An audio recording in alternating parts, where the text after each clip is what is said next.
اللهم اختم لنا بالحسنى وحسن الخاتمة. اللهم أعن على ذكرك وشكرك وحسن عبادتك. ربنا تقبل منا صلاتنا وقيامنا وركوعنا وسجودنا وتسبيحنا وتهليلنا وقراءتنا وتخشعنا وجميع أعمالنا يا إله العالمين يا خير الناصرين برحمتك يا أرحم. Bismillah wa ni'mal wakil, ni'mal maula wa ni'mal nasir, wa la hawla wa la quwwata illa billah. Wa qala Allah ta'ala bil Qur'anil 'azim wa huwa as-sami'ul 'alim. A'udzu billahi minasy syaithanir rajim. Bismillahirrahmanirrahim. Innal ladzina qalu rabbuna Allahu summa istaqamu tatanazzalu alaihimul malaikah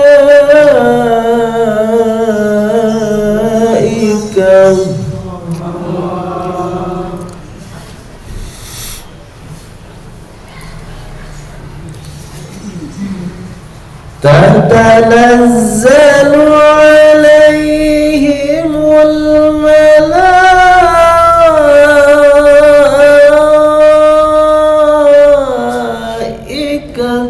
alla takhafu wa la tahzanu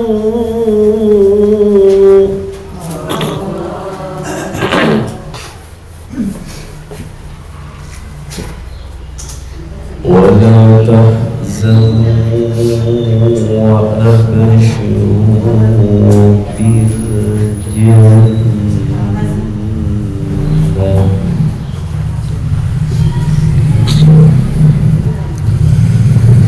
ولا تحزنوا وأبشروا بالجنة التي كنتم توعدون.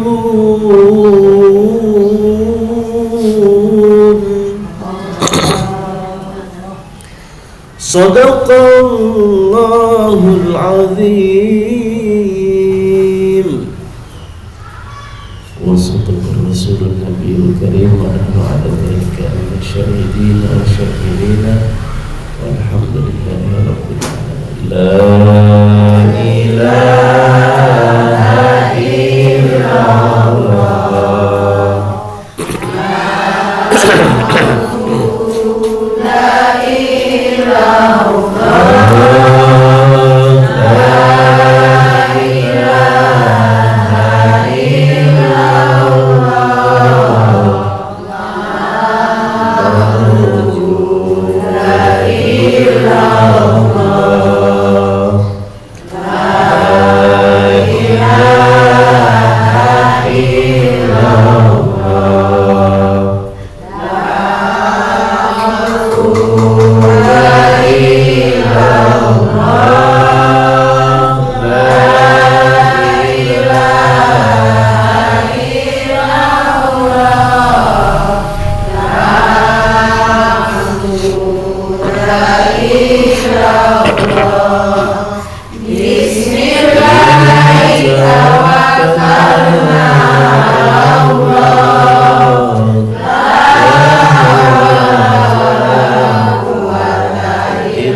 terus kita panjatkan kepada Allah Subhanahu wa Ta'ala atas segala kenikmatan yang diberikan oleh Allah kepada kita semuanya, yang sangat berharga. Paling utamanya adalah nikmat iman, Islam dan ihsan. Sehat walafiat, panjang umur, istiqomah di dalam kebaikan. Khususnya kita sama-sama istiqomah belajar yang paling penting di dalam agama Islam, di dalam agama bahkan dalam kehidupan sehari-hari, yaitu Al-Quran. Al-Quran pedoman hidup, Al-Quran petunjuk untuk kita semua, dan segalanya yang kita amalkan daripada syariat ini tentu saja Al-Quran. Maka kita mempelajari Al-Quran, membaca Al-Quran, meskipun tidak mengerti artinya, itu mendapatkan pahala. Satu ayat, bahkan satu huruf di dalam Al-Quran yang kita baca, itu menjadi pahala untuk kita semua. Makanya alhamdulillah nih Majlis Baitul Khair Istiqomah tidak hanya sebut bahasa Sunda membandung kuping, tidak hanya pengajian telinga. Kalau di kampung-kampung, waktu saya di kampung itu ada pengajian ibu-ibu seminggu sekali, tapi pengajian telinga. Ibu-ibu nggak bawa Quran, nggak ada yang bawa buku, ya. Dan itu udah datang ya, yang dipasangkan telinga doang. Udah gitu matanya ditutup lagi. Itu bagaimana itu? Ya semuanya menjadi kebaikan ya.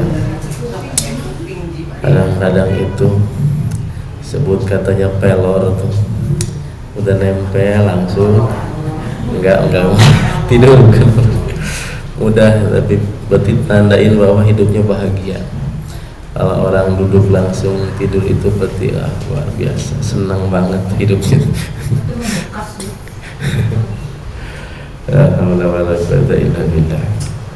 Bahkan Rasulullah Shallallahu Alaihi Wasallam sangat memuji, sangat menyanjung kepada orang-orang yang selalu membaca Al-Quran. Apa yang disifatkan oleh Rasulullah Shallallahu Alaihi Wasallam? An Abi Musa radhiyallahu, daripada Abi Musa radhiyallahu anhu. Qala Rasulullah bersabda, mathalul mu'minin, perumpamaan seorang mukmin. Orang yang sudah membaca Al-Quran itu mukmin dia. Kalau muslim doang ya itu belum menjalankan, baru masuk ya syahadat, udah muslim itu, udah menjalankan syariatnya, udah mukmin tuh. Mathalul mu'min, perumpamaan seorang yang mukmin, alladzi yaqra'ul Qur'an, yang selalu membaca Al-Quran. Gak cuma setahun sekali atau Ramadan doang, enggak. Baca Al-Qurannya rutin, sering ya, meskipun seminggu sekali lah minimalnya lah. Jangan sampai Quran itu berdebu, jangan. Masya Allah, saya tuh pernah kori ceritanya, kori di panggung itu ya, aneh sekali itu Quran itu berdebu. Kan harusnya yang minimal dilapin dulu atau apa gitu ya. Jadi saking simpen terus Qurannya. Ini baru bayi sama Ustaz Isa ini bagus. Masya Allah, jangan sampai Quran itu berdebu. Kalau berdebu tanda gampang dipegang. Perumpamaan seorang mukmin yang selalu membaca Al-Quran itu mathalul utrujah, seperti jeruk manis. Raihu hataibun, ya, kalau ada jeruk itu kalau di wangi, ada wanginya tuh. Wa ta'muha, rasanya tuh manis. Jeruk itu jeruk manis ya. Dia ada jeruk yang cuman wanginya doang, itu enggak manis. Seperti apa dong? Jeruk apa tuh?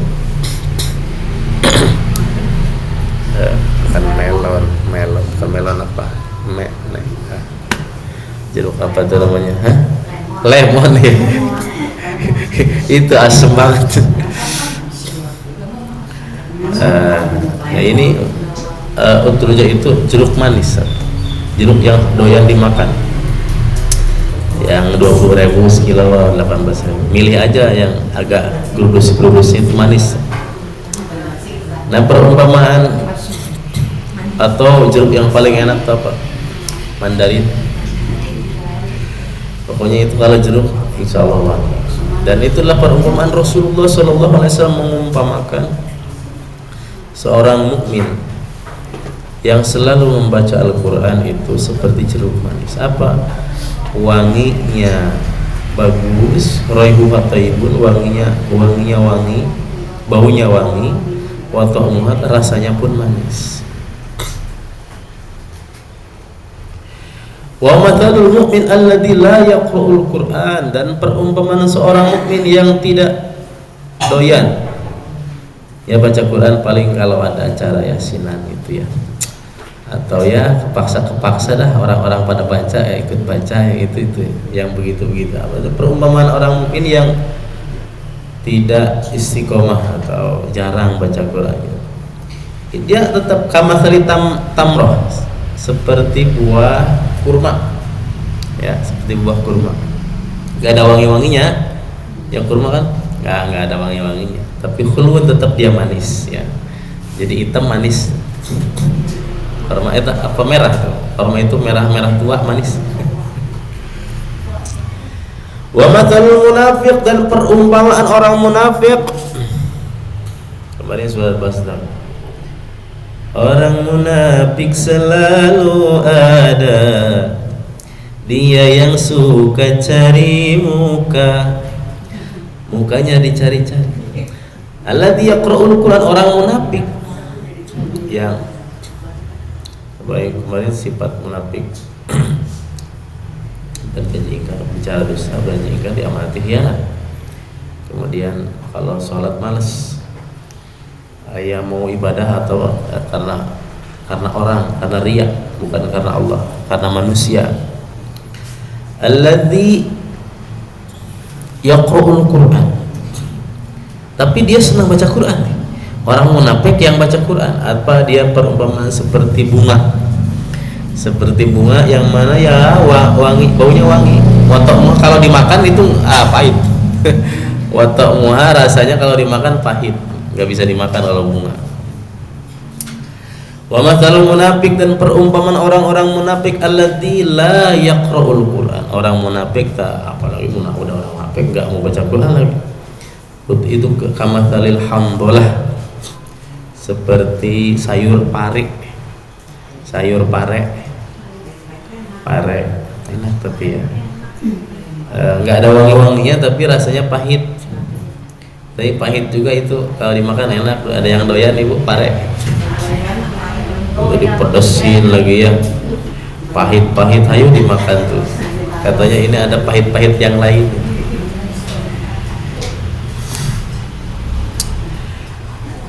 Masya Allah. Kenapa Rasulullah SAW mengumpamakan itu? Jadi ada hikmah di balik jeruk.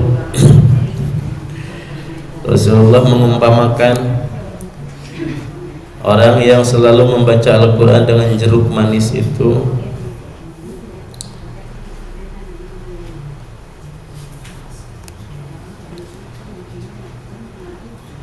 karena luasnya, tingginya kehebatan pemahaman keilmuan Nabi Muhammad SAW.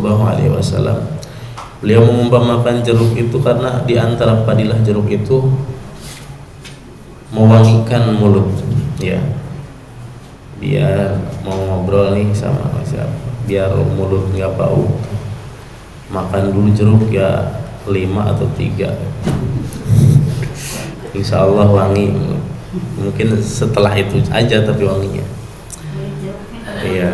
Kemudian itu bagus buat diet, melancarkan pencernaan, apalagi yang asam tuh ya, lancar besoknya udah. Dan kemudian nanti membersihkan lambung ya, dan sebagainya. Maka Al-Quran diumpamakan seperti jeruk manis itu karena apa? Al-Quran itu membersihkan batin, ya, mewangikan menjadi orang itu bagus, terpuji dipandang orang. Kalau orang sering baca Al-Quran, ya mah tahu rajin baca Al-Quran. Ketika orang dipuji itu kan wangi, bagus, ya, menguatkan rohani. Kalau orang sudah sendirian baca Quran, nggak apa-apa, Quran kerasin, ya, nggak usah malu-malu baca Quran. Lagi ngapain? Kayak baca Quran yang keras, apa-apa. Suara jelek ya apa adanya, apalagi suaranya bagus. Itu kayak semacam orang yang kecanduan ngerokok. Kalau udah senang baca Quran tuh maunya tuh sering baca lagi, Pak. Kalau nggak baca sehari aja tuh rasanya tuh gimana gitu. Ya, Masya Allah, baca Al-Quran Al-Karim pagi siang malam bebas, ya, waktunya. Nggak cuma di sini doang baca Qurannya, tentunya di rumah masing-masing juga akan wangi, akan terpuji, kemudian membersihkan batin, menguatkan rohani, membersihkan hati, menenangkan jiwa. Al-Quran itu meskipun nggak ngerti artinya. Di antara keistimewaan jeruk lagi, ini kalau jeruk disimpan di rumah, minimal ada 3 piring di depan meja, di atas meja. Itu jin yang jahat atau aura-aura negatif itu gak bisa masuk, jin gak bisa masuk.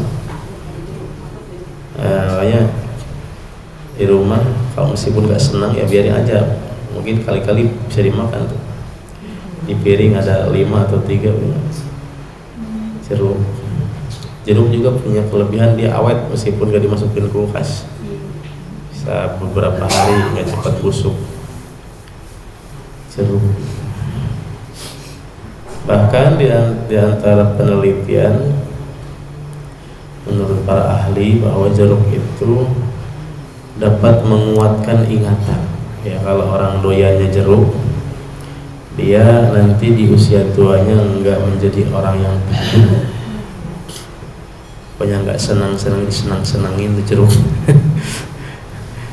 Apalagi orang yang membaca Al-Quran. Nah, ya, apalagi nih, menurut Imam Ali bin Abi Thalib radhiyallahu anhu, dalam kitab Ihya Ulumuddin disebutkan bahwa ada 3 hal yang dapat menguatkan ingatan. Yang pertama bersiwak, siwakan tapi pakai kayu yang itu, ya. Yang kedua puasa, orang rajin puasa tidak akan pikun dia. Yang ketiga membaca Al-Quran, rajin membaca Al-Quran. Menurut Imam Ali, tapi menurut dokter tadi jeruk. Menurut Pak Lahari, menurut para dokter, di antara yang menguatkan ingatan itu jeruk. Karena Rasulullah SAW mengibaratkan kesan luar biasa. Membaca Al-Quran diumpamakan seperti orang seperti buah jeruk.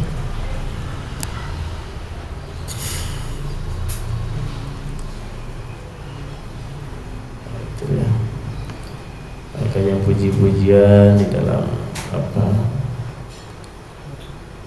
baca Al-Quran. Kalamun qadimun la yumallu sama'uhu tanazaha an kaulin wafyalin waniyati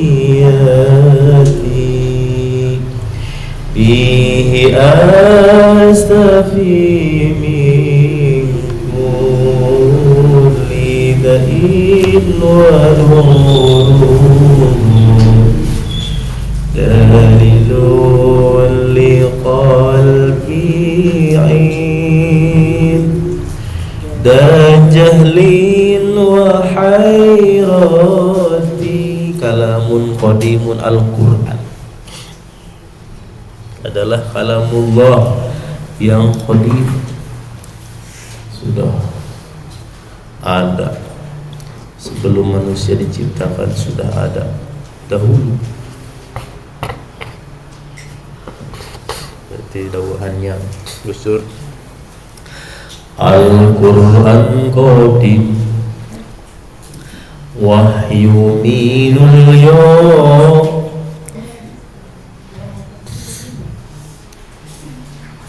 Betul kesananya.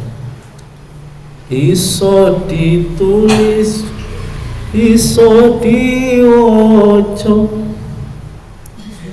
Gusur Kalamullah yang qadim, la yumallu sama'uhu, yang tidak ada kebosanan untuk didengarkan. Al-Quran itu selalu indah didengarkan, apalagi dengan suara yang bagus, yang merdu. Al-Quran luar biasa. Tanazzah an qaulin wa fi'lin wa niyati, yang disucikan. Al-Quran suci, makanya sebutnya kitab suci. Kitab suci Al-Quran. Bahkan yang pegang Al-Quran wajib orang yang suci dari hadas besar, dari hadas kecil. Tidak boleh pegang Al-Quran punya hadas, udah kentut mau pegang Quran, nggak boleh. Ya, punya hadas mau pegang Al-Quran nggak boleh. Quran itu suci dan orang yang memegangnya itu harus suci. La yamassuhu illal mutahharun. Tidak boleh ada yang memegang Al-Quran kecuali orang-orang yang suci.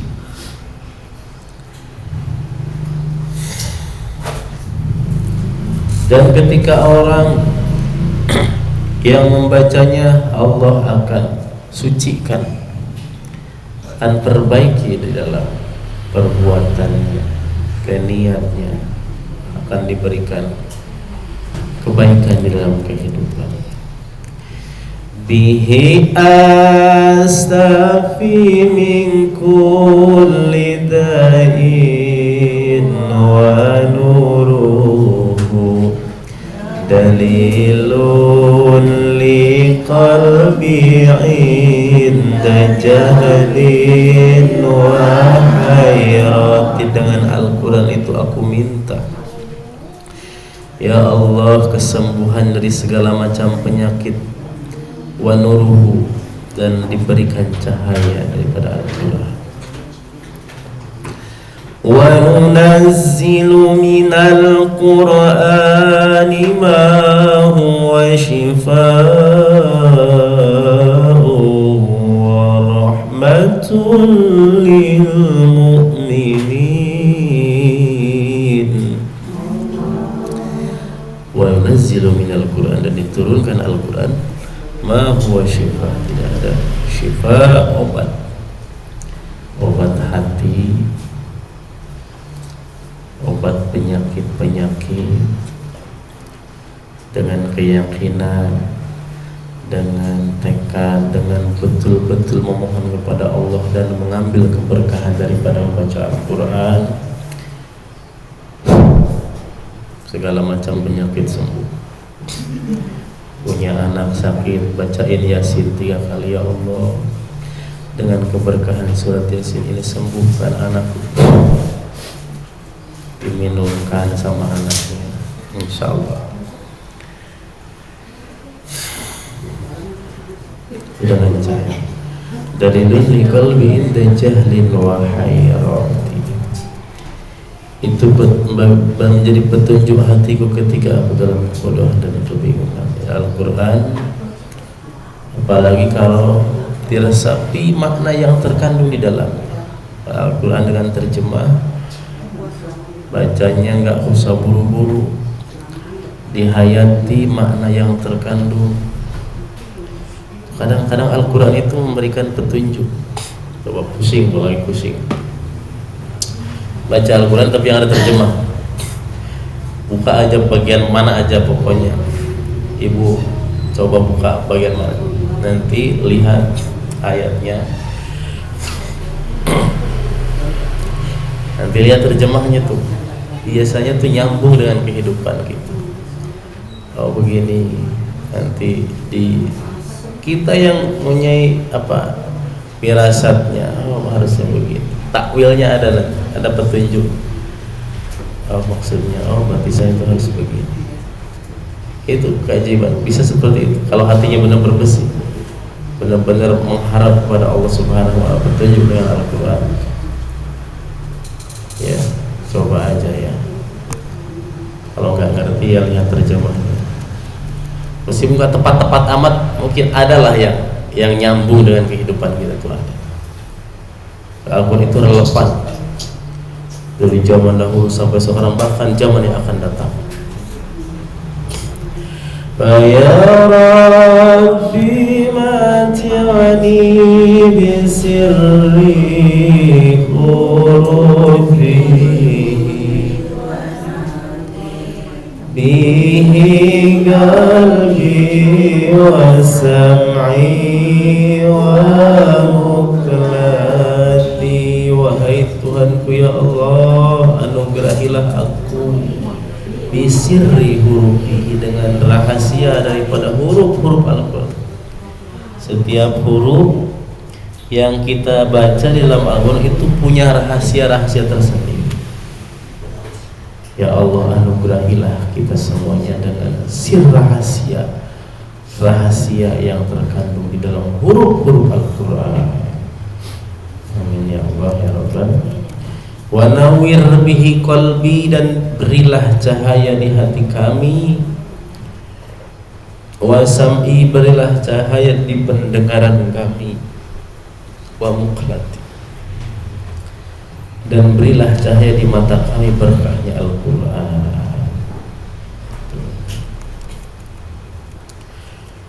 Wa ya Rabbi ya Fattah, iftah qulubana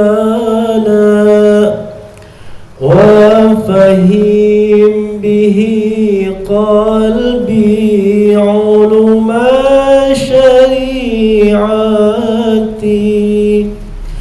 wa salli wa sallim ya ilahi limudhiri adada hurufin bil Qur'ani wa suwari. Ya Allah ya Fattah, yang Maha Pembuka, iftah qulubana, ya Allah, bukakanlah hati kami ya Allah. Wafahim, dan berilah kepada kami pemahaman, berilah kepada hati kami pemahaman ulum syariati, di dalam ilmu syariat yang maksud dikit-dikit ya Allah. Wa salli wa sallim ya Allah, semoga salawat dan salam terlimpah curah kepada baginda Habibana wa Nabiyana Muhammad sallallahu alaihi wasallam sebanyak huruf Al-Quran dan surat-surat Al-Quran. Ini daripada kalamul qadim la yumadu sama. Maka itu di antara salah satu doa ketika sebelum membaca Al-Quran, terus di pesantren wilayah Jawa Timur, pesantren Al-Quran ini selalu dibaca kalamul qadimun. Yang Bu'ul Kudus juga di Kudus yang memberikan ijazah daripada Yan Bu'ah yang Mbah Arwani itu mengajarkan sebelum baca Al-Quran bacalah kalamul qadim. Jadi antara salah satu doa sebelum membaca Al-Quran. Alhamdulillah kita selalu baca ya begini. Dan salawat dan salam semoga terlimpah curah kepada baginda Muhammad wa Nabiyana Muhammad sallallahu alaihi wasallam. Semoga kita semuanya mendapatkan daripada